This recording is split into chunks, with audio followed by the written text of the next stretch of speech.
রমজানের এক দুপুর। সবজি বাজারটা ছিল ভীষণ গরম আর ভীষণ ব্যস্ত। মানুষের ভিড়ের মাঝেই একটি সবজি ঝুড়িতে শুয়েছিল সবুজ টাটকা শসা, আর তার পাশেই চকচক করছিল সবুজ লেবু। হঠাৎ শসা গলা খাকারি দিয়ে বলল, এই লেবু ভাই, জানো আজ আমার দাম কত? কেজিতে 60 টাকা। আগে কেউ আমাকে সালাদ ছাড়া কিছুই ভাবত না, আর এখন ইফতারের রাজা আমি।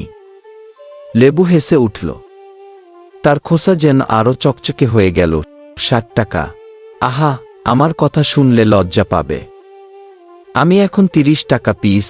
একসময় 5 টাকায় কেউ দরদাম করত, আর এখন মানুষ আমাকে আধা করে কাটে। সম্মানের ভয়ে শসা গর্বে ফুলে উঠল।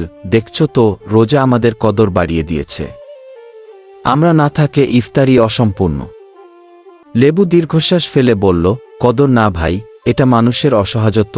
তৃষ্ণার সময় তারা বাধ্য হয় আমাদের কিনতে। কথাগুলো শুনে পাশে রাখা পেঁয়াজটা ফিসফিস করে বলল, হায়রে অহংকার!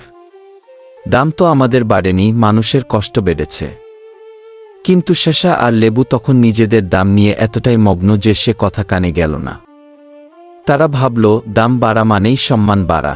ঠিক তখন এক গরিব লোক এগিয়ে এলো। পকেটে হাত ঢুকিয়ে হিসেব করল, তারপর বলল, একটা শসা আর আধা লেবু দেন ভাই, পুরোটা নেওয়ার সামর্থ্য নেই। লেবু চুপ করে গেল। শসার গর্ব ঝরে পড়ল। তারা বুঝল, দাম বাড়া মানে আনন্দ নয়, কারো কারো ইফতারের স্বপ্ন ছোট হয়ে যাওয়া।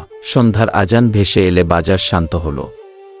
শসা ধীরে বলল, লেবু ভাই, আজ বুঝলাম আমরা অহংকার করছি, অথচ মানুষের চোখে পানি। লেবু জবাব বলল, হ্যাঁ, দাম যদি মানুষের হাসি কেড়ে নেয়, সে দাম আসলে অভিশাপ।